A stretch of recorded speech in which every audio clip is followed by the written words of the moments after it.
खरं वास्तविक पार्वती मातेचा आणि महादेवांचा विवाह सोहळा जमवण्याचं कार्य सगळ्यात जास्त नारदजींनी केलेलं आहे आणि आजचा विवाह सोहळा अंमलात आणायचं काम मी केलं आहे, म्हणून हा शिरावरचा सन्मान आहे. तसं पाहिलं तर आतापर्यंत खूप साऱ्या कथा केल्या, पण व्यासपीठावर पहिला फेटा नारंगावकरांनी बांधण्याचा मान घेतला.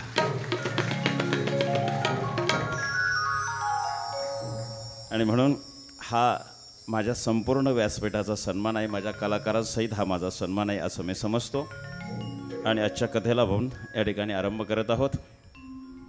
सकाळच्या सत्रातील पार्वती मातेच्या इच्छेनुसार महादेवांना त्यांनी सांगितलं होतं की रीतिरिवाज परंपरेनुसार आपण माझ्या वडिलांकडं म्हणजे हिमालयांकडं आपण यायचं आहे आणि रीतसर मला मागणी घालायची आहे. महादेवांनी सांगितलं यावेळेला कोणीतरी मध्यस्थी पाहिजे ना. आपल्या दोघातला संवाद हे मान्य आहे, पण कोण मध्यस्थी करायचं. मग सहज उपलब्ध होणारी व्यक्तिमत्व म्हणजे नारद मुनी. महादेवांच्या मनात फक्त हा विचार आला होता, लगेच त्यांनी आवाज टाकला नारायण नारायण. महादेवाने विचार केला बिनबुलाई मेहमान आले पटकन लगेच. बरं झालं म्हणजे हाच सगळं चांगलं करू शकतो. हां, मग महादेवजींना सांगितलं. नारद महर्षी म्हणले आता तुम्ही सांगायची गरज नाही, आमच्या लक्षात आलंही सारं. मग चला म्हणले आता पार्वती आईसाहेब आता घरी जातील, कारण आता तपोभूमीमध्ये होत्या. घरी गेल्यानंतर 2 दिवस जाऊ द्या म्हणले. मग मातापित्यांना इतिवृत्तांत त्या सांगतील आणि मग त्यांना पण थोडी उत्कंठा वाटेल की नवरदेव कधी आपल्या मुलीला पाहायला येणार आहे. अर्थात पाहून झालेला आहे, पण परंपरा हा भाग त्याच्या पाठीमागचा आहे. आणि म्हणून त्यांना ओढ लागलेली आहे. 2 दिवस झाल्यानंतर नारदजी हिमालयाकडे गेले आणि सांगितलं उद्या आपल्या मुलीला पाहण्यासाठी पाहुणे येणार आहेत आणि त्यांच्यासोबत मी पण येणार आहे. बाकी भावकी आणली असती, पण आहेच नाही तर आणता कुठून. बरोबर आहे ना, महादेवजींना भावकी नाही आहे. आणि म्हणून त्याने सगळं नियोजन केलं. आणि पुन्हा कैलासावर गेले. म्हणले निरोप तिकडं पोचवला आहे आणि तिकडून लगेच कैलासावर. त्यांना काही त्यांची गाडी कुठं पण पळती. तिला काही ब्रेक लागत नाही, रोल लागत नाही, डांबरी सड. त्यांना फार मला वाटतं 3ऱ्या दिवशी सांगितलं. आणि कुठेही जाऊ द्या त्यांना सन्मानच असतो. दैत्यांकडे गेलं तरी फेटा बांधतात, देवांकडे गेलं तरी फेटा बांधतात. आणि आपल्या गाली आपण काही बांधणार नाही का, आपण पण बांधणार. म्हणजे सगळ्या दुनियामध्ये त्यांना सन्मान आहे. मग महादेवजींना सांगितलं चला तुमची फॉर्च्युनर काढा बाहेर. आता त्यांची फॉर्च्युनर तुम्हाला माहिती आहे. नंदींना सांगितलं नंदी लगेच हजर. नंदी भगवान हजर झाले. आणि म्हणले नंदीने विचारलं कुठं जायचं आहे, कारण रास्ता त्यांना दाखवायचा ना, विचारावं लागतं गाडी कुठल्या मार्गाने घ्यायची. मग महादेवजींनी सांगितलं आपण सोयरिकीच्या कामाला निघालो आहे. आणि मग पहा आपण जर कधी असं सोयरिकीच्या कामाला निघालो आणि रस्त्यातून एखादी सुवासीन भरलेला हंडा घेऊन जर जात असेल, तिचं भले आपल्याकडं लक्ष नसेल पण आपलं मात्र तिच्याकडे लक्ष असतं. आपण आवाज देतो ए मावशी ताई थांब जरा. मग खिशात हात घालतो, जे हाताला लागन ते त्या हंड्यामध्ये टाकतो. टाकत होते, आता नाही. हंडाच नाही ना घरात, नळ ग्रामपंचायतीने दिलाय तुम्हाला. मग आता तो शुभ शकून परिस्थितीनुसार तो जवळपास संपुष्टात आला. पण ह्यांना मात्र हंड्यावाल्या भेटल्या. नारदजी म्हणाले देवादिदेव आहात तुम्ही, महादेव आहात. खूप मोठा शुभ शकून आहे. आता गेलो म्हणजे लग्न जमलंच असं समजा. तेवढी दक्षिणा टाका काहीतरी. महादेवजींनी 2 रुद्राक्ष टाकले. म्हटलं माझ्याकडे तेवढंच आहे, माझ्याकडे काही नाही दुसरं. मग शुभ शकून झाला आहे म्हणले. गेल्या गण लागणार. अर्थात गण लागल्याच जमा होता, पण एक निमित्त होतं. मग नारदजीने पुढे जाऊन पुन्हा त्या ठिकाणी सेवकांकरवी हिमालयांना सांगितलं का तुमच्या दरबारामध्ये प्रत्यक्ष देवादिदेव महादेव साक्षात आता ते पावलं टाकत आहेत. आणि म्हणून मग स्वागताला काही मंडळ आली, कारण हिमालयाचा मोठा राजदरबार होता आणि प्रत्यक्ष देवादिदेव महादेव येत आहेत की ज्यांच्या दर्शनाच्या लालसेपोटी, इच्छेपोटी, मनोकामनेपोटी अनेक युगी महात्मा, योगी, ऋषी, मुनी, तपस्वी सगळ्यांनी शेकडो हजारो वर्षाच्या त्या ठिकाणी तपश्चर्या केल्या आणि मग कुठंतरी त्यांचं दर्शन मिळते. आणि तो भगवान परमात्मा, तो जगाचा सर्वेश्वर आहे आणि तो महेश्वर माझ्याकडे येतो आहे, म्हणून त्यांना खूप आनंद झाला. अर्थात निस्ते येत नव्हते हो, ते माझे जावई होणार आहेत. आणि मग जावई होणार आहेत. बरं, जावई होणारी आसामी साधी नाही आहे. तुम्ही पहा, एखाद्या मोठ्या घराण्यामध्ये जर आपली ज्या वेळेला सोयरीक होते ना, सोयरीक झाल्यानंतर आपण ते म्हणतो ते नाही का नारंगावचे ते ते नाही का त्यांचं मोठं मेडिकल आहे, त्यांचं हे आहे, त्यांचं ते आहे. मग त्यांचं काय, मग ते आमचे व्यायी आहेत म्हणून त्यांचं हे आहे, ते आहे, ते आहे, ते आहे. आपण हे सगळं आहे, पण ते कोण आहेत? ते आमचे व्यायी आहेत. म्हणजे आपण काय करतो, त्यांची संपत्ती लोकांना पहिले सांगतो आणि मग आपलं नातं सांगतो. हा एक मनाचा मोठेपणा असतो. तसं हिमालयाला सुद्धा खूप आनंद झाला. की जे जगाचे तारणहार आहेत ते कोण होणार आहेत? माझे आता जावई होणार आहेत. आणि म्हणले काही झालं सोयरीक मोडली नाही पाहिजे. बैठक बसली का सुपारी फोडूनच उठायचं बुवा. म्हटलं तसं उठायचंच नाही. आणि म्हणून नारदजींनी सुद्धा दोन्हीकडं सगळे संकेत देऊन ठेवलेले होते. आणि मग नारदजी पुढे, महादेव मागं, नंदी त्यांच्यासोबत होते. एवढीच माणसं महादेवांबरोबर, जास्त बाकीचं काही कोणी आहेच नाही परिवार, तर आणणार कोणाला? नंदी त्यांचे सेवक आहेत. मग एवढे 3च माणसं. आता काय लोक सोयरी करायला गेले ना, हे 3 जण नका जाऊ बरं का, म्हणतात की नाही, 3 तिघाडं काम बिघाडं, असं काही नसतं. तुमच्या मनात ते उत्पन्न होतं. तिघं आलं म्हणलं गडबड होती काय नो, मनात आणायचं नाही. मनात शुभ विचार ठेवा. शुभ घटना घडल्याशिवाय राहत नाही. आणि म्हणून हे 3 माणसं त्या ठिकाणी गेलेले आहेत. अर्थात देवांना कोणतीही गोष्ट शुभ घडवायची म्हणलं त्यांच्या मनात असेल तर ते घडणार आहे. तुम्ही किती जण आहे त्याच्यावर काही नाही आहे. आणि मी नेहमी सांगत असतो की बऱ्याच वेळेला मनुष्य काय करतो, आपण ठरवतो तसं करण्याचा खटाटोप करतो. दुर्दैवाने ते होत नाही. पण एक सांगतो तुम्हाला, तुम्ही काय ठरवाल त्याला महत्त्व नाही, तो ठरवेल त्याला महत्त्व आहे. तो ठरवेल तेच होणार आहे, तुम्ही ठरवाल ते होणार नाही आहे. मग त्यांनी आपल्यासाठी चांगलं ठरवावं, यासाठी आपण चांगलं वागावं, तो आपल्याविषयी चांगलं ठरवणार आहे. बोला हर हर महादेव.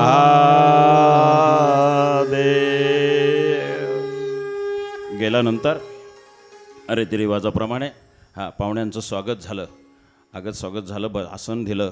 आसन दिल्यानंतर महादेवजी विराजमान झाले आहे. बाजूला नारदजी बसलेले आहेत, नंदी भगवान बसलेले आहेत. चहापाणी उरकल्यानंतर, अर्थात त्यावेळेला चहापाणी नव्हता. आपल्या पूर्व काळात सुद्धा चहापाणी नव्हता. काय होतं त्यावेळेला? गुळपाणी होतं की नाही? गुळपाणी जुन्या लोकांना सगळं आठवते, पण आम्ही गुळपाणी सोडून दिलं. आणि त्याच्यामुळं तुमचे माझे सगळ्यांचे हे सगळं कामातून गेलं. म्हणजे आपले गुडघे कंबर बाबांनी फक्त 2 तासाच्या पुढं कथा नेऊ द्या की लगेच ओरडायला लागले, टाईम झाला का हे सांगतं टाईम झाला आहे. तुमच्या मनात नसतं, ही इथून आवाज देतं, इथून आवाज देतं. नाईलाज असतो. परंतु अजूनही सांगतो तुम्हाला, ज्यांचं कोणाचं हे सगळं दुखत असेल, गुळ खात जावा. आणि एका दिवसाला एक साधा इलाज सांगतो तुम्हाला.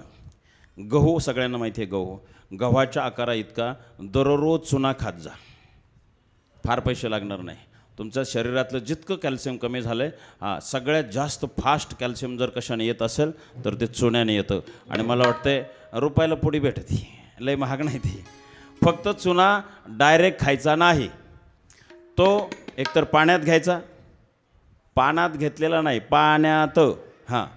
त्याच्यानंतर दुसरं अजून तुम्हाला वाटलं जरा गोडधोड खावं, तर शुद्ध ऊसाचा रस बिना बर्फ टाकलेला त्याच्यामध्ये सुद्धा तर ती चुन्याची निवळी थोडीशी टाकायची. ते विरघळला पाहिजे, तसंच नाही पाहिजे विरघळून. मग तर अजून फास्ट कॅल्शियम मिळतं. त्याच्यामध्ये लिंबू पिळू नका, काही करू नका, फक्त चुना टाका, बरं बिलकुल नको. मग तुम्ही महिनाभर हा प्रयोग करा. सगळेजण मला फोन कराल, बाबा आमचे गुडघे दुखायचे थांबले, कंबर पण दुखायचे थांबले. मला थोडंफार योगशास्त्र, विज्ञानशास्त्र किंवा तुमचं आयुर्वेद थोडंफार माहिती आहे. आणि ओघाने आलं तर सांगत असतो. कारण मी एकच म्हणतो, सारे भारतीय माझे, आणि माझे बांधव सुखी राहावे, समाधानी राहावे, हे आदिशक्तीने आम्हाला शिकवलं आहे. म्हणून आम्ही त्या दृष्टीनं प्रयत्न करत आहोत. महादेवजींचा सन्मान झालेला आहे. आणि सन्मान झाल्यानंतर मुलीला पाहण्याचा निमित्ताला कार्यक्रम झाला. आईबापाने विचारलं, तुला मुलगा पसंत आहे का? म्हटले त्यासाठी तर तपसाधना एवढी केली, खडतर तपसाधना. कशी तपसाधना केली आपण पाहिलं. एका पायावर उभे राहून शेकडो वर्ष महादेवजींची तपस्या केलेली आहे. मग मुलीचा होकार आला. आईवडिलांनी विचारलं नवरदेवांना विचारलं, तुम्हाला आमची मुलगी पसंत आहे ना? म्हणे हो पसंत, एवढीच पसंत आहे मला, दुसरी पसंत नाही कुठली. मग दोन्हीकडून होकार आला. पण नारदजी म्हणाले, जर दोन्हीकडून होकार आलाय तर बैठक पूर्ण केली पाहिजे की नको? हा, मग म्हणले आपल्या हिंदू संस्कृतीप्रमाणे काय करायला पाहिजे? हा, म्हटले 5 सुपाऱ्या घेऊन या. हां, आणि मग आता सुपाऱ्या फोडायला पाहिजे. हां, तर म्हटले मग आता इकडून कोणाला बोलवायचं? हिमालयाच्या बाजूने भावकीतलं कोणीतरी बोलवायचं ना. मग हिमालयाची भावकी, मग ते सगळे पर्वतराज. मग म्हणले आमच्याकडून भावकीतले आमचे प्रमुख जे आहेत ना, सह्याद्रीला बोलवू आम्ही. मग सह्याद्री राजा आले आणि मग महादेवजींना विचारलं तुमच्या बाजूने कोण? म्हटले आमच्या बाजूने नारदजीच, नाही तर नंदींना बोलवा.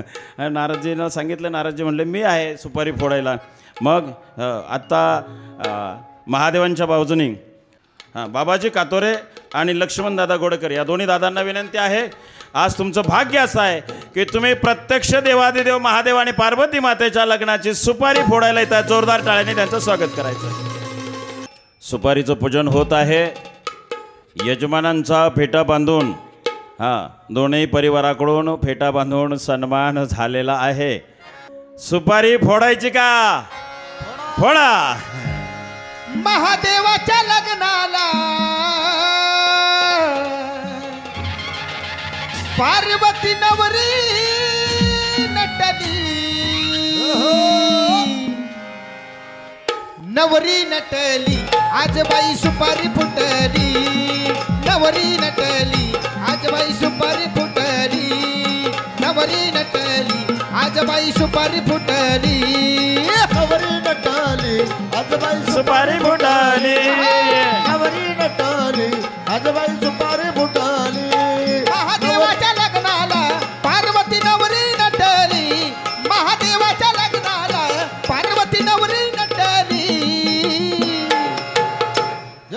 नवरी नटली आज बाई सुपारी फुटली, नवरी नटली आज बाई सुपारी फुटली, नवरी नटली आज बाई सुपारी फुटली, नवरी नटली आज बाई सुपारी फुटली, नवरी नटली आज बाई सुपारी फुटली, नवरी नटली आज बाई सुपारी फुटली.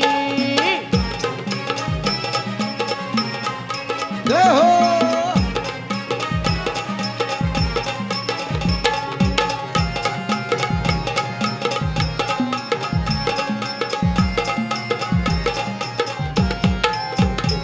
महादेवाच्या लग्नाला हो आलं वऱ्हाडी कोण कोण, आले वऱ्हाडी कोण कोण, आले वऱ्हाडी कोण कोण, सगळे बायका पोर घेऊन आले नारंगावकर, आले नारायणगावकर, आले नारायणगावकर, महादेवाच्या लग्नाला हो आलं वऱ्हाडी कोण कोण, सगळे बायका पोर घेऊन आले नारायणगावकर, त्या साखर पुड्याची आज बाई साखर वाटली, त्या साखर पुड्याची आज बाई साखर वाटली, नवरी नटली सुपारी फुटली, नवरी नटली आज बाई सुपारी फुटली, नवरी नटली आज बाई सुपारी फुटली, नवरी नटली आज बाई सुपारी फुटली, नवरी नटली आज बाई सुपारी फुटली, नवरी नटली आज बाई सुपारी फुटली. जय हो.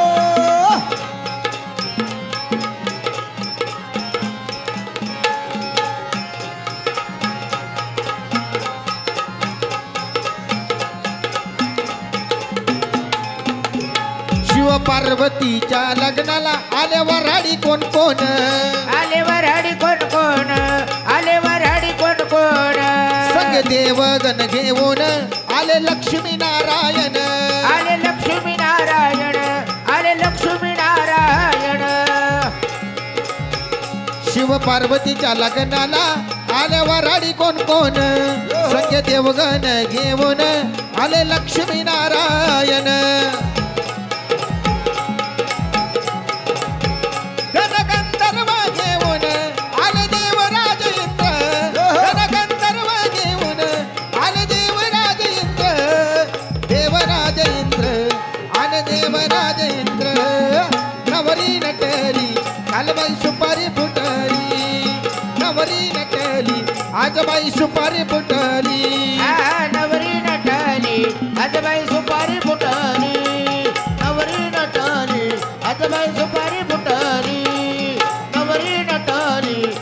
आजबाई सुपारी फुटली महादेवाच्या लग्नाला पार्वती नवरी नटली महादेवाच्या लग्नाला पार्वती नवरी नटली नवरी नटली आजबाई सुपारी फुटली नवरी नटली आजबाई सुपारी फुटली नवरी नटली आजबाई सुपारी फुटली नवरी नटली आजबाई सुपारी फुटली नवरी नटली आजबाई सुपारी फुटली नवरी नटली आजबाई सुपारी फुटली नवरी नटली आजबाई सुपारी फुटली नवरी नटली आजबाई सुपारी फुटली नवरी नटली आजबाई सुपारी फुटली आजबाई सुपारी फुटली आजबाई सुपारी फुटली जोरदार टाळ्या. जय हो हिमालयाच्या मुलीचा सुपारी फुटलेली आहे आणि म्हणून भावकीला निरोप देणं गरजेचं आहे आणि म्हणून त्यावेळेला भावकीला निरोप देण्यात आला. तर हिमालयाची भावकी म्हणजे सुमेरू पर्वत, मंदराचल पर्वत, उदयांचल पर्वत, अस्ताचल पर्वत, मलयांचल पर्वत, सह्याद्री सुपारी फोडायला होते, दुर्धर निषद पर्वत, गंधमादन पर्वत, करवीर पर्वत, महेंद्र पर्वत, क्रौच पर्वत, पुरुषोत्तम पर्वत, नील पर्वत, त्रिकूट पर्वत, चित्रकूट पर्वत, व्यंकट पर्वत, श्रीशैल्यम, त्यानंतर गोकामुख पर्वत, विंध्या पर्वत, कैलास पर्वत, हे सगळे पर्वत. अजून आपल्या परिसरात एखादा कोणता पर्वत असेल ते सगळे पाहुणे त्यांचे. आणि त्याच्यानंतर त्यांच्या काही मावश्या होत्या, माम्या होत्या. त्या माम्या मावश्या कोण होत्या सांगू तुम्हाला. गोदावरी होती, नर्मदा होती, कावेरी होती, ब्रह्मपुत्रा होती, त्रिवेणी होती, गंगा, यमुना, सरस्वती होती, सिंधू होती, सरयू होती, महेंद्र होती, भीमा, भामा, कुकडी, या सगळ्या चंद्रभागा, या सगळ्या गंगा त्यांच्या मावश्या काक्या होत्या. या सगळ्यांना सांगितलं की आमच्या इथे श्रीकृपे करून आमच्या चिरंजीव सौकांक्षणी पार्वतीचा विवाह पक्का झालेला आहे, पण अजून मुहूर्त काढायचा बाकी आहे. मग मुहूर्त काढायचा. नारद मुनी म्हणाले गर्गमुनींना बोलवा. मग गर्गमुनींना बोलवलं आणि हिमालयाने सांगितलं मुहूर्त सांगा. पण तो मुहूर्त काही ग्रंथात दिलं नाही, त्यामुळं मी मुहूर्त काही सांगत नाही. परंतु मुहूर्त जरी दिलेला नसला तरी पौरोहित्य करण्याची जबाबदारी गर्गमुनींना हिमालयाकडून देण्यात आली. आणि मग शिवपार्वतीच्या विवाह सोहळ्याचं सगळं नियोजन गर्गमुनींच्या माध्यमातून त्या ठिकाणी होऊ लागलं.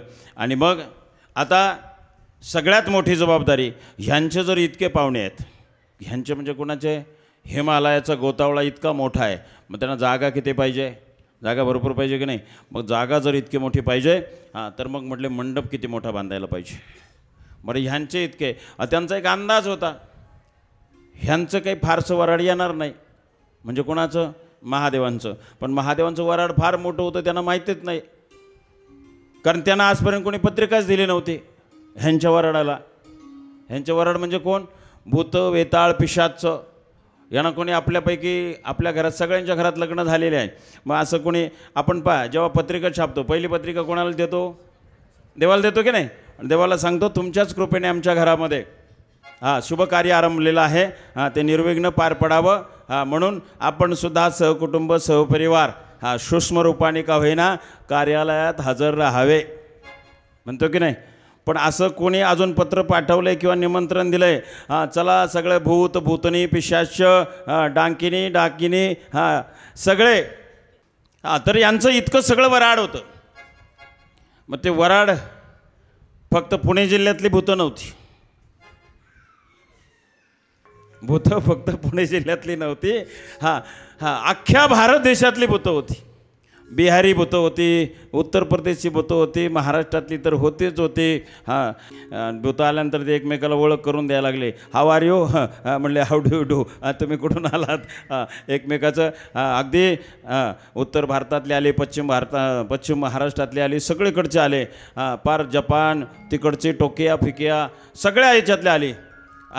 आणि मग सगळ्या प्रकारच्या आल्यानंतर एकमेकाला, नवरा नवरीकडे मग लोकांचं लक्ष नसतं, मग एकमेकाच्या ओळखी काढायला लागतात. तुम्ही कुठून आला, तुम्ही नवरी कोण आहेत का, मग आम्ही नवरदेवाकडून आहे. मग तुम्ही कोणत्या गावचे, आम्ही नारायण गावचे. हां मग आम्ही महादेवाच्या बाजूने, मग आम्ही पुण्याहून आलो, मग आम्ही हां नवरीकडचे पार्वती मातेकडून आम्ही आहोत. मग आता आपण तर सोयरे झालो, मग मोबाईल नंबर देता का जरा? मग घ्या. हा व्हॉट्सअपचा आहे का? नाही हा दुसरा आहे. मग व्हॉट्सअपचा तो द्या ना. का? एकमेकाची ओळख हां जवळीक साधायचा हा माणसाने केलेला एक प्रयत्न असतो. आणि मग या सगळ्यांना निमंत्रण द्यायचं होतं. लग्न त्या ठिकाणी ठरलेलं आहे. यांच्याकडून निमंत्रण द्यायला माणसं पुष्कळ आहे, म्हणजे नवरीच्या बाजूने माणसं पुष्कळ आहेत, पण नवरदेवाच्या बाजूने निमंत्रण द्यायला आहेच कोण? महादेवजी म्हणाले आता माझी निमंत्रणं कोण पोचवणार? नारद मुनी म्हणले ते का माझ्याकडे द्या, तुम्ही म्हणाल तेवढे निमंत्रण एका झटक्यात देऊन म्हणतो. नवरीकडच्यापेक्षा आपल्या पत्रिका आधी पोचतील. ते म्हणले तुम्ही असलो काय पण होईल ते म्हणले कुठं पत्रिका द्यायच्या? म्हणले देवलोकात पत्रिका द्यावं लागतील, भूलोकात पत्रिका द्यावं लागतील, हां पाताळात सुद्धा पत्रिका द्यावं लागतील, कारण तिकडं सुद्धा माझे भक्त आहेत, त्यांना कळवलं पाहिजे माझं लग्न आहे म्हणून. हां आणि सगळ्यात महत्त्वाचं म्हणले आमचं सगळ्यात महत्त्वाचं जे वराड आहे त्यांना पत्रिका नाही जरी गेला ना तरी ते माझ्या लग्नाला येणार. ते म्हणले कसं येणार? फक्त म्हटले बाहेर जाऊन तुम्ही 3 वेळा फक्त माझ्या नावाचा गजर करायचा. म्हणजे काय करायचं? हर हर महादेव, हर हर महादेव, हर हर महादेव. 3 वेळा महादेवांचा गजर झाला आणि यांना समजलं. यांना म्हणजे कोणाला? भूतांना समजलं. आणि यांना समजल्यानंतर सगळी भूतं उठली, 10 दिशेतून आवाज यायला लागला. काय? हर हर महादेव. सगळी भूतं महादेव आपल्याला आपण भूतच आहोत त्यांच्या पुढे. त्यांच्या मर्जीशिवाय आपलं काहीच चालत नाही. मग 10 दिशातून भूतं उठली आणि मग ती भूतं कैलासाच्या दिशेने मार्गक्रमण करायला लागली. अर्थात लग्न कुठं होतं? हिमालय. आणि नवरदेव कुठला आहे? कैलासावर. अर्थात त्यावेळची पद्धत म्हणजे आमच्या विवाह सोहळ्यापर्यंत नवरदेवाने कसं यायचं असतं? परण्या यायचं असतं, बरोबर आहे ना? आता परण्या हा प्रकार सांगून सुद्धा कळायचं नाही कदाचित, मला असं वाटतं. मग सगळेजण नवरदेवाकडचे जेवढे पाहुणे मंडळी होते ना ते सगळे मंडळी कुठं जायला निघाले? हिमालयाकडं का कैलासाकडं? नवरदेवाचं पाहुणं नवरीकडं कधी आधी जात होते का? नाही जात. सगळी कुठं निघाले? हिमालयाकडं, आपलं कैलासाकडं. कैलासाकडं निघाल्यानंतर अर्थात नारद मुनींनी आज पत्रिका घेऊन गेले आणि दुसऱ्या दिवशी कैलासाहून देवाला त्या ठिकाणी नमस्कार घातला. म्हणले सगळी निमंत्रण देऊन झाले. म्हणजे एका दिवसात आपलं कामच तसं आहे. म्हणले आपलं काम दिलं नाही. म्हणले तिकडचं जरा अंदाज घ्या. तिकडचं म्हणले आताशी 4 पत्रिका वाटून झाल्यात, माणसं जास्त असून सुद्धा. पण एकट्या पठ्ठ्याने त्रिखंडात पत्रिका वाटून आलो. म्हटले स्वर्गलोकी दिल्या, सत्यलोकात दिल्या, वैकुंठात दिल्या. आता म्हणले कैलासात वाटायची गरजच नाही. तुम्ही सगळे इथं सगळा गदारोळ चालू आहे, लोकांना कळणार आहे, सगळे शिवगण येणार आहेत. मग पत्रिका कैलासाला त्या ठिकाणी कैलासावरून रवाना झाल्या आणि मग रवाना झाल्यानंतर सत्यलोकातून महादेवजी आपलं ब्रह्मदेव निघाले. ब्रह्मदेवाबरोबर त्यांचे सगळे देवगण त्या ठिकाणी निघाले आणि त्यानंतर श्रीहरी विष्णूंना कळालं की ब्रह्मदेव निघालेत, आपल्यालाही निमंत्रण आहे. लक्ष्मी आईसाहेबांना सांगितलं चला जरा पटकन साज शृंगार करा आणि आपल्याला कुठं जायचं आहे? म्हणले महादेवजींच्या लग्नाला जायचं आहे. का त्यांच्याकडं भावकी कमी आहे म्हणजे नाहीच आहे. मग आपणच त्यांचे गणगोत आहोत आणि म्हणून लक्ष्मी आईसाहेब निघाल्या. मग लक्ष्मी आईसाहेब म्हणाल्या हे पहा म्हणले महादेवजींना बहीण नाही म्हटले, मी त्यांची आज बहीण होणार आहे म्हटले. आणि मग म्हटले पार्वती मातेला सुद्धा भाऊ नाही आहे. मग म्हटले मी त्यांचा भाऊ होतो. ते म्हणले तुम्हाला भाऊ व्हायची लय घाई झाली. म्हटले घाई का झाली सांगू तुम्हाला? भावाला कानपिळ्याचा मान असतो. पण तो कानपिळ्याचा मान कशासाठी असतो सांगू तुम्हाला? अंगठी मिळवण्यासाठी नसतो. कानपिळ्याचा मान यासाठी असतो होणाऱ्या मेहुण्याचा कान पकडायचा आणि त्यांना सांगायचं मला या कानपिळ्यातून काय मागणं आहे की आयुष्यभर माझ्या बहिणीला सुखा समाधानाने नांदवा असं वचन मला द्या, बाकी मला तुम्ही काही देऊ नका. पण आता कोणी वचन मागत नाही, अंगठी किती तोळ्याची द्या हेच भाऊ मागतो, माझ्या बहिणीचं काय व्हायचं ते होऊ द्या, हां पण मला अंगठी द्या. हां पण हां भगवान श्री हरी विष्णूने हां महादेवांचं कान धरलं आणि सांगितलं, म्हणजे कानपिळानंतर तरी आधीच सांगून टाकतो, कारण तुम्ही नंतर कानपिळा ऐकायला थांबणारच नाही. हां कारण नंतर आपण वरात घेणार आहे, त्यामुळे मग वरात असल्यावर वरात जोरात असतं. हां तर तेव्हा मग महादेवजींचा कान पकडला श्री हरी विष्णूने आणि सांगितलं काय, हां की माझी बहीण तुम्हाला देतो आहे. ते म्हणले कोणती बहीण? म्हणले आजपासून पार्वती माझी बहीण आहे. हो बरं झालं भाऊ मेवणा जवळचा मिळाला. हां हां म्हटले मेवणा जवळचं नाही, लक्ष ठेवणार म्हणले. हां पण ते कान कशाला धरला? म्हणले तुम्हाला अजून यातलं काहीच माहीत नाही आहे, आताशी कुठंतरी तुम्ही त्याच्यात पडायला लागलेत. हां कान यासाठी धरायचा असतो, कबूल करायचं असतं तुमच्याकडून. म्हटलं आता काय कबूल करून घेतं माझ्याकडून? आता सगळं तर मंजूर झालेलं आहे. नाही काही म्हटले, आता आमची बहीण तुमच्याकडं आम्ही नांदवायला पाठवलं आहे आणि मग त्यानंतर आमच्या बहिणीला सुखा समाधानाने नांदवाल असं वचन आम्हाला द्या. महादेव म्हटले मला वाटलं वेगळं काही मागता का? मी तर काय म्हणले दिगंबर अवस्थेतला मनुष्य, माझ्याकडं काही नाही. म्हटले मला अंगठी बिंगठी काही नको, मला फक्त वचन द्या, हां माझ्या बहिणीला सुखा समाधानाने सांभाळावं. म्हटलं ते आमचं आधीच ठरलं आहे. सकाळी ठरलं नाही का त्यांचं? काय ठरलं आहे? हां महादेवजीने त्यांना कबूल करून घेतलं. हां मागच्या अवतारामध्ये तुम्ही 2 चुका केल्या, हां तर त्या चुका जर तुम्ही परत केल्या हां तर मी नीट सांभाळणार नाही. पण आईसाहेबांनी सांगितलं 2दा चूक झाली, परत 3ऱ्यांदा होणार नाही, आता मात्र माझा स्वीकार करा.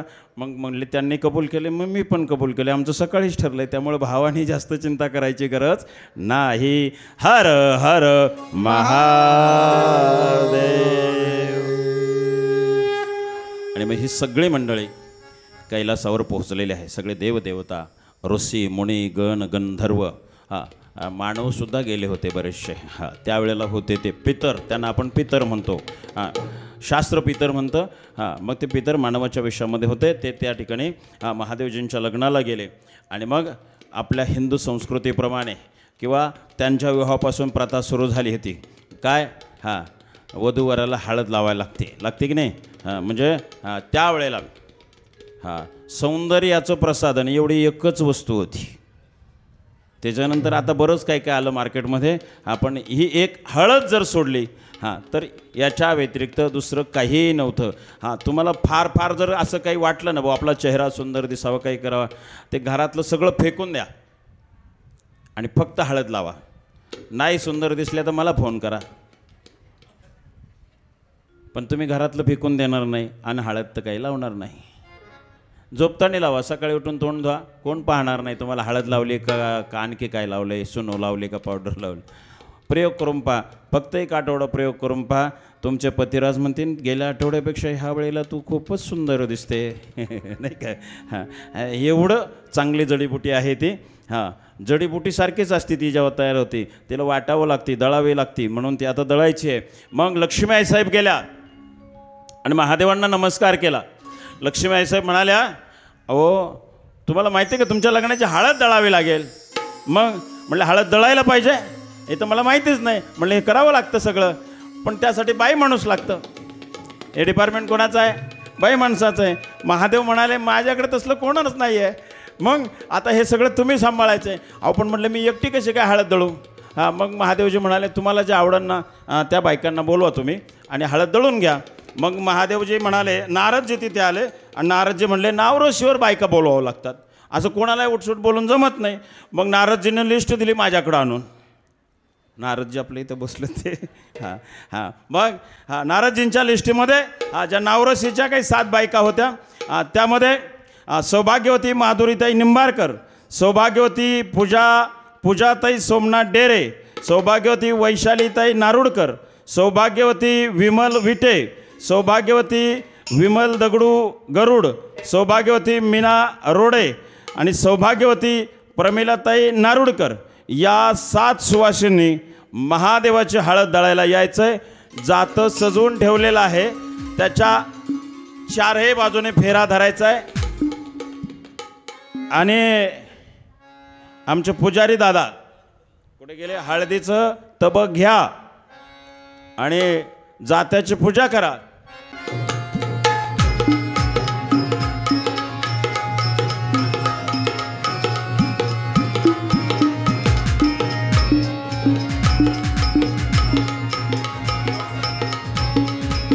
हळद गदडी ते महादेवाच्या लग्नाची ग सईबाई महादेवाच्या लग्नाची लग्नाची लग्नाची लग्नाची महादेवाच्या लग्नाची लग्नाची लग्नाची लग्नाची महादेवाच्या लग्नाची लग्नाची लग्नाची लग्नाची लक्ष्मी देवी झाली कलवरी भावाची भावाची भावाची भावाची झाली कलवरी भावाची भावाची हा फोटो काढून झाले असं हळदीचं तबक घ्या हळदीचं तबक झाली कलवरी भावाची भावाची भावाची भावाची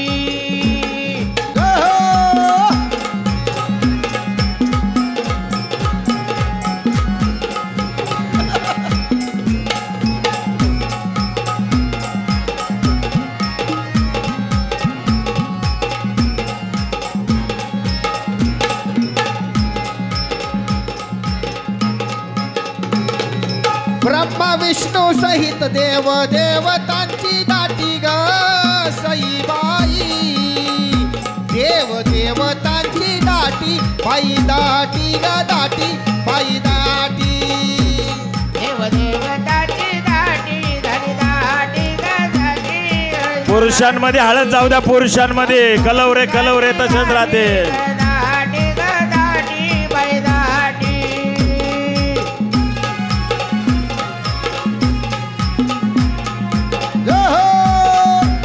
होऊ द्या पिवळं होऊ द्या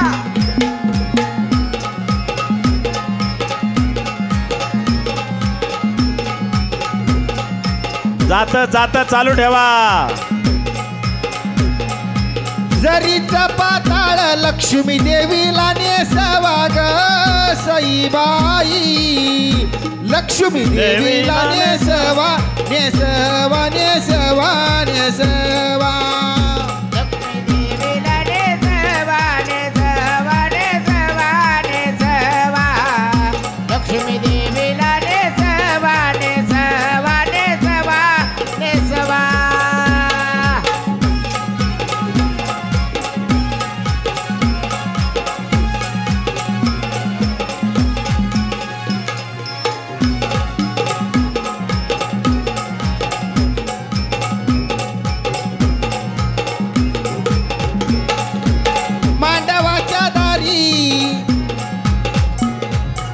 मांडवाच्या दारी झाली ऋषी मुनींची गदाटी सईबाई पण महादेवाच्या बाजूनी कलवऱ्या नव्हत्या का होत्या नव्हत्या मग महादेवाच्या कलवऱ्या नव्हत्या तर कलवरे होते वरदावे होते की नाही हां म्हणजे कोण होते सगळे शिवगण होते आणि मग हां नवरदेव परण्या निघणार आहे परंतु इकडं मुलीच्या बापाने काय काय तयारी करून ठेवली प्रचंड मोठं वराड येणार नारदजीने सांगितलं हां स्वर्गातले देव येणार आहेत वैकुंठातले देव येणार आहेत सत्यलोकातले देव येणार आहेत आणि कैलासाहून लोक येणार आणि याच्या व्यतिरिक्त त्रिखंडातली जेवढी भूतं आहेत ती पण लग्नाला येणार आहेत मग त्यांच्या हिशोबाने मांडव बनवा कार्यालय रेडीमेड नव्हती मुक्तादेवी ट्रस्टची बनवावं लागत होतं आणि एवढं वराड आल्यानंतर अजून 5-6 कार्यालय बांधले तरी जागा पुरेल का नाही पुरणार मग हिमालयाने काय केलं फार दिव्य मंडप बांधायचा वल्लीबाबाला फोन केला म्हणले आमच्याकडं नाही तेवढं सामान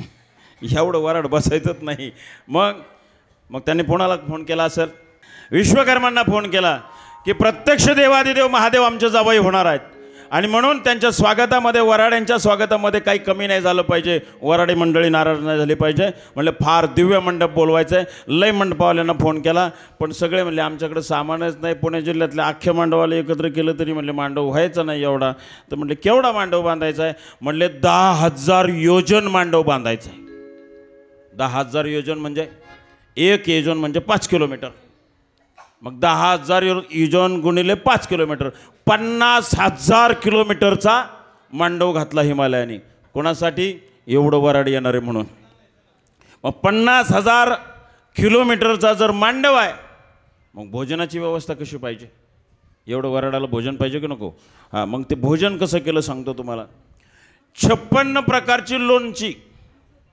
56 प्रकारचे पापड 56 प्रकारचा राईस ज्याला भात म्हणतो आपल्या भाषेत 56 प्रकारच्या भाज्या, 56 प्रकारचे ज्यूस आम्हाला फक्त आंबरसच माहिती आहे. मग जेव्हापासून बनायला सुरुवात झाली ना, हे पदार्थ जेव्हापासून बनायला झाले ना, तर एवढंच नव्हतं, लई मोठी लिस्ट आहे ते. मग लोक म्हणतात काय खावं काय नाव. ते ताट घेतात आपल्या हातामध्ये असं, इकडं जिलेबी, मग इकडे घेऊ, नाही इकडं गुलाबजामू आहे, तिकडं जातं परत ताट घेऊन. इकडं आलं म्हणलं इकडं म्हैसूर आहे, इकडं बुंदी आहे, इकडं लाडू आहे, एक एक पदार्थ. अरे म्हणलं इकडं तर सगळे दुधाचं पदार्थ आहे, श्रीखंड आहे, इकडं तर ड्राय फ्रूट आहे सगळे. काय काय घ्यावं काय काय खावं. बरं खाऊन माणूस किती खातो? 250-300 ग्राम, त्याच्यापेक्षा जास्त खाऊ शकत नाही. पण पदार्थच इतके आहेत. काही जण म्हणले बरेच दिवस झाले आंबरस खायच नाही भेटला. आता भेटतोय का आंबरस? भेटतोय, पण आपण घरी बनवलं आहे का? नाही बनवला. मग म्हटले जरा पंक्तीला बसूया. पंक्तीला वाड्या आल्या 3च. आणि रामभाऊला म्हणलं किती वाट्या प्याला रस? म्हणलं 9 वाट्या. म्हणलं कसं काय?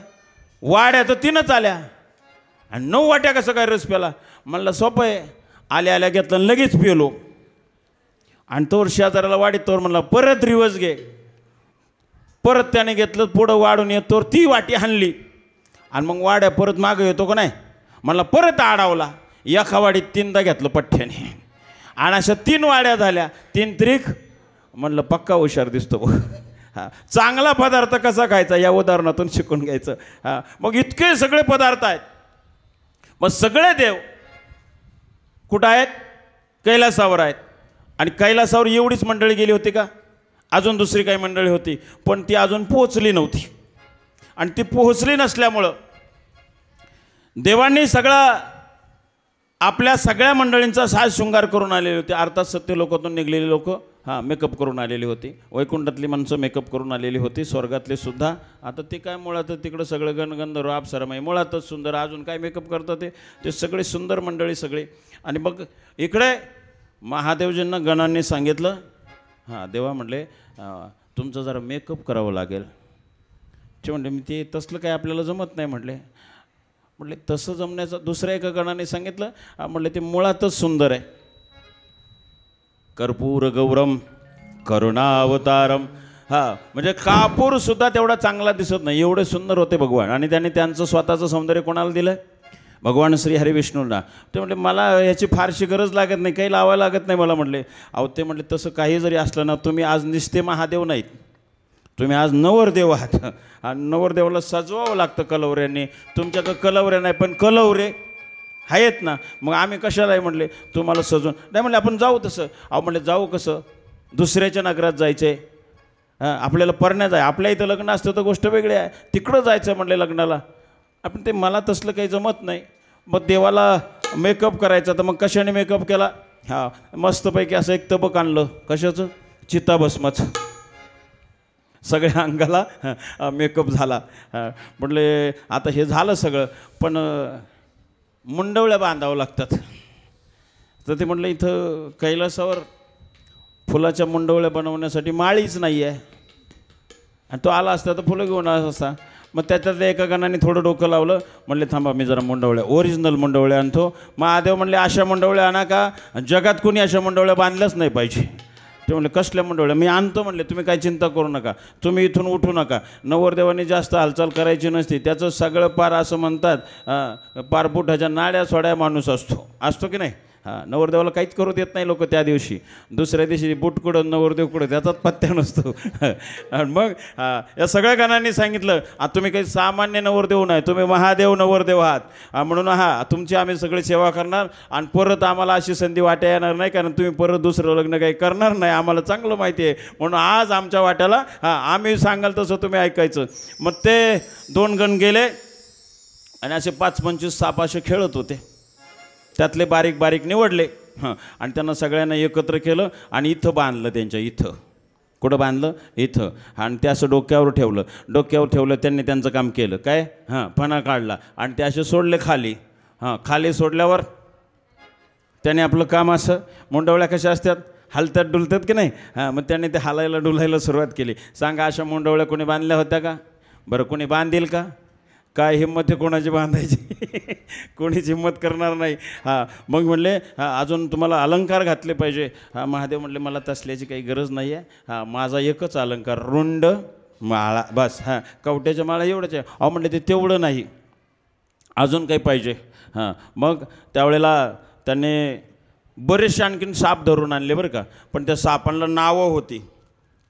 हां त्यांचा शृंगार करण्यासाठी हां बाजूबंदाला 2 साप बांधले. एकाचं नाव होतं कंबल आणि दुसऱ्याचं नाव होतं अस्वस्थर. अशा दोघांना त्या ठिकाणी हां ते म्हणले यांना जे जरा छोटे आहेत यांना इथं कुंडल म्हणून टाकूया. मग ते काय त्या शिवगणांना वाटलं म्हणले ते कुंडल एवढं सुशोभित दिसत नाही. मग काय करायचं 2 इच्छू लावले त्याला खाली मस्त चांगलं दिसण्यासाठी. हां म्हटले आता देव आमचा हां 1 नंबर देव दिसतो. हां मग त्याच्यानंतर आणखीन 2 साप धरून आणले. एक साप होता त्याचं नाव आहे करकोट नावाचं साप आहे. हां त्याला डाव्या बाजूबंदावर बांधलं. आणि दुसरा कुलकी नावाचा अजून एक साप धरून आणला. हां त्याला उजव्या दंडावर बांधलं. हे झालं बाजूबंद. आणि त्याच्यानंतर शंख नावाचा एक सर्प आणला आणि एक पद्म नावाचा सर्प आणला. हां त्यांना इथं मनगटावर बांधलं. हां आता म्हणले नवरदेव 1 नंबर झाला. हां आता ते म्हटले देवा हां आता नवरदेव म्हटल्यावर नवीन वस्त्र पाहिजे का नको. हां म्हटले तुम्हाला विचारलं होतं नारदानी बस्ता बांधायचं का. तर तुम्ही काय म्हणले हां त्यांचं त्यांनी घेऊ आपलं आपण घेऊ. पण ते म्हणले मला कपडेच लागत नाही. नाही म्हणले आता लग्नात नवीन वस्त्र घालावं लागतात. हां आता यांची नवीन वस्त्र कशी आहेत तर ते म्हणले आता पहिली शिकार करावं लागेल. कोणाची गजचर्म व्याघ्राम बरं. ते म्हणले तुम्ही चिंता करू नका लगेच नवीन वस्त्र आणतो. आता ही नवीन वस्त्र पाण्यात घालावं लागत्यात रोळून द्यावं लागत्यात. हां नाही का. मग ते वाघ मारून आणलं कातडं. पण ते कातडं ओलं असल्यामुळं माशांचा भनभनाट व्हायला लागला. हां तर देव म्हटले अहो हे नवीन वस्त्र आजच्या दिवस मला काही योग्य वाटाने झाल्यात आपली जुनीच बरी आहे. हां तर मग ते म्हटले नाही देवा असं नाही आम्ही त्यांना त्याच्या माश्या आहेत ना त्यांना सांगतो इथं टपकण्यापेक्षा तुम्ही आता तिकडं जा. कुठं हिमालयावर तिथं जिलाबी आहे बुंदी आहे गुलाबजांबू आहे तिकडं तुमची व्यवस्था आहे तिकडं जा. गेल्या ना त्या माश्या तिकडं कुठं हिमालयावर. ते म्हणले तिकडं खायला आहे तुम्हाला इथं काही खायला नाही. मग सगळ्या गेल्या. मग म्हणले आता हे नवीन वस्त्र घालायला काय हरकत आहे का. हां म्हणले काय हरकत नाही. बरं हां त्या नवीन वस्त्राला काही बकल होते का बटणं होते का काहीच नव्हतं. हां मग काय म्हणले हां आता याला करदोटा पाहिजे. मग करदोटा म्हणण्यासाठी आणखीन एक मोठा साप आणला. तो बराच वेळ वाट पाहत होता कधी माझा नंबर येतो मला कुठं संधी मिळते. हां मग हां त्यानं आणलं. हां आणि म्हणले आता तो तुमचा करदोटा. कसं बांधला त्याला त्याची सेफ्टी आणि त्याचं मुंडकं पिरगळून तिथं खाऊन दिलं. पण प्रकार असा झाला हां तर नवरदेवाला काही शांततेत नेतात का. हां बेंडबाजावाले सगळे तयार होते. हां पण देव म्हटले माझा आवडीचा हार राहिला अजून. कोणता खोपडी. वासुकी जाग्यावरच होता ना तो कुठं जातोय हो तो जाग्यावरच आहे. तो म्हणतो रोज मी एकटाच असते आता मोकार सोबते आलेत मला रोज एकटाच असते की नाही. मग म्हटलं आज लय सोबते आलेत मला. हां मग हां तो जो नवीन साप आणला होता त्याला कमरेला बांधलं आणि देवाची जेव्हा वरात वाजत गाजत निघाली पुढं बेंडबाजे वाजायला लागले. हे सगळे डोलायला लागले इकडचे. हा म्हणतो मी कवर कळ काढायची. कोण कमरेचा म्हणतो मी कवर कळ काढायची. त्याने एक घटकाभर कळ काढली आणि त्याने उडी टाकली. कशाला नाचायला. मग काय झाला सर नवरदेवाचं वस्त्र गळून गेलं. आणि मग हे नंदी बाबांनी पाहिलं अरे बाबा तू कशाला जागा सोडून आला किती मागं घोटाळा झाला. म्हटलं वय तुझ्या जाग्यावर. हां तुला आज संध्याकाळपर्यंत सुटका नाही. हां मग परत ते जाग्यावर आलं. त्याने स्वतःलाच आपलं लपेटून घेतलं. आणि मग हां मगाशी 3 वेळा आरोळी दिली होती. कोणाला 3 वेळा आरोळी कोणाला दिली भूतपिशाचांना आरोळी दिली. आणि मग हां ती भूत जागी झाली. आणि त्या जागे झालेल्या भूतांनी सगळी कोण आवाज दिला हा. आता भूत जागे झाली. हां आणि भूत जागी झाल्यानंतर हां भूतांची हां वरात निघाली. म्हणजे भूत हे महादेवाचं वराड. ते वराड निघालं. पण ते कसं निघालं. बम बम बम बोल जय शिव बम बम बम बोल जय शिव बम बम बम बोले जय शिव बम बम बम बोल जय शिव बम बम बम बोल जय शिव बम बम बम बोले जय शिव बम बम बम बोले जय शिव अकडम बकडम जय शिव अकडम बकडम जय शिव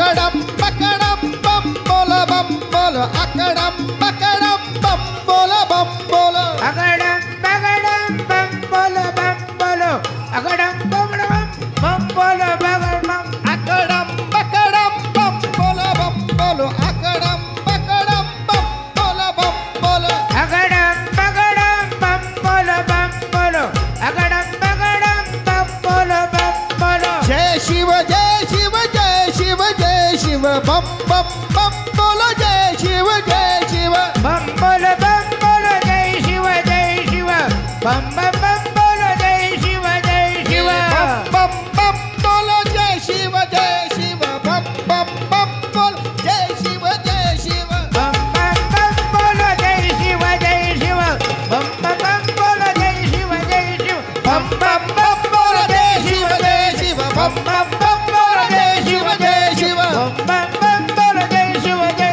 बम बम बम बोलो जय शिव धडम धडम बोल जय शिव जय शिव अकडम बकडम जय शिव जय शिव अगडम बगडम जय शिव अगडम बगडम जय शिव बम बम बम बोल जय शिव जय शिव बम बम बम बोल जय शिव जय शिव बम बम बम बोलो जय शिव बम बम बम बोलो जय शिव बम बम बम बोल जय शिव जय शिव बम बम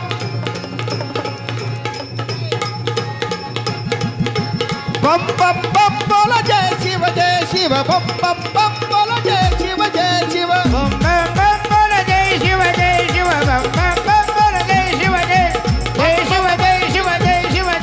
जय शिव जय शिव जोरदार टाळ्या.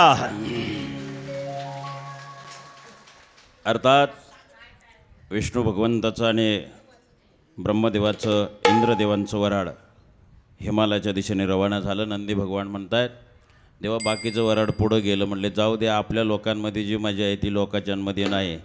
आता आपली लोक कोण आहेत? ही सगळी भूतावळ. हां, पण लक्ष्मी आईसाहेब म्हणाल्या हां पहिल्यांदा तुम्ही देवाच्या लग्नाला आलात. कोणाला म्हणल्या? भूतांना. मग म्हणले हां याचं डिपार्टमेंट माझ्याकडे आहे.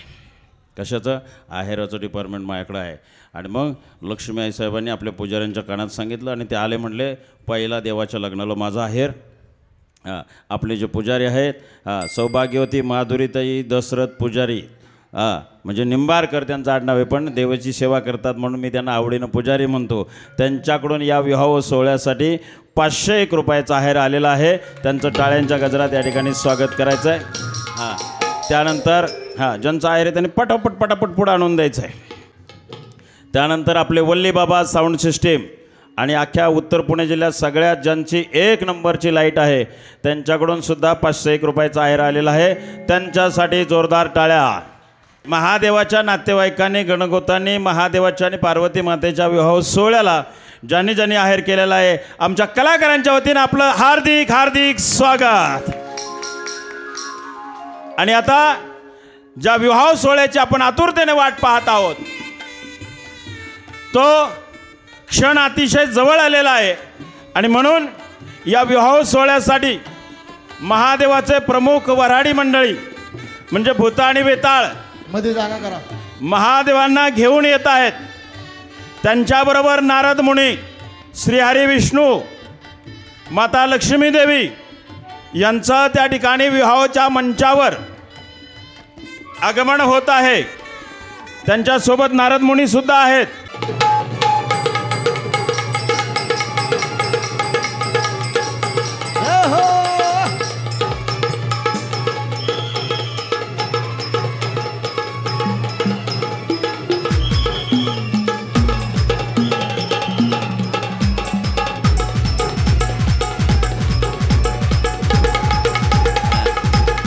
नवरदेव महादेव, नारद मुनी, नवरदेव आणि पार्वती माता नवरी यांना बोहल्याकडे घेऊन येत आहेत.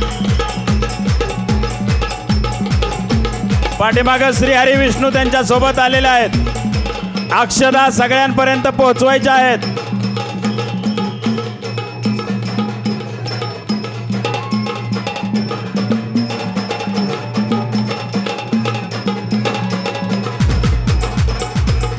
नवरदेवांना वाजत गाजत आणण्याचं काम आमच्या गोंधळी दादांनी केलेलं आहे. त्यांचं देखील टाळ्यांच्या गजरात स्वागत करायचं आहे.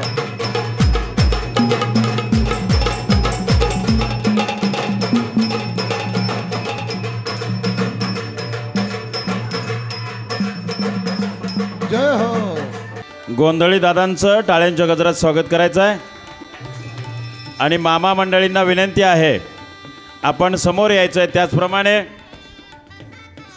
आंतरपाठ धरण्यासाठी आमचे स्वराज्य संघाचे महाराष्ट्र राज्य संघटक आदरणीय नाना जैत आणि मी प्रसाद स्वामींना या ठिकाणी विनंती करतो की आपण दोघांनी या ठिकाणी आंतरपाठ धरण्यासाठी यायचं आहे.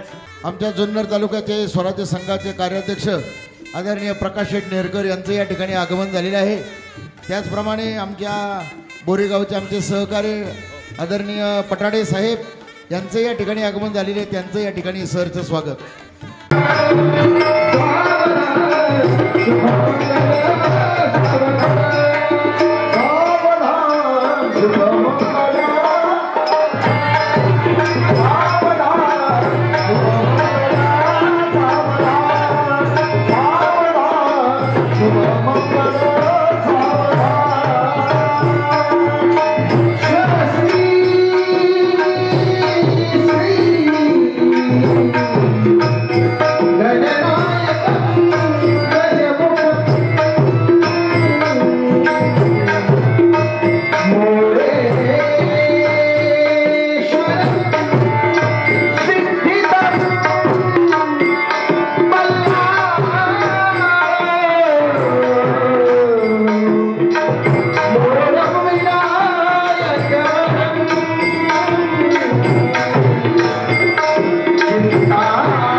वधूवर एकमेकाला हार घालत आहे.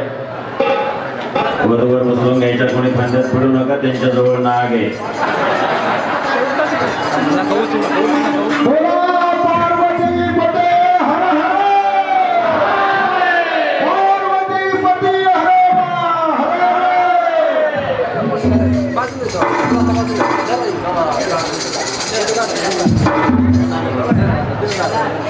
यानंतर वधूवरांना आसन द्यायचंय आणि वधूवरांचा वरातीचा कार्यक्रम लगेचच आपण सुरू करतोय.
नवरी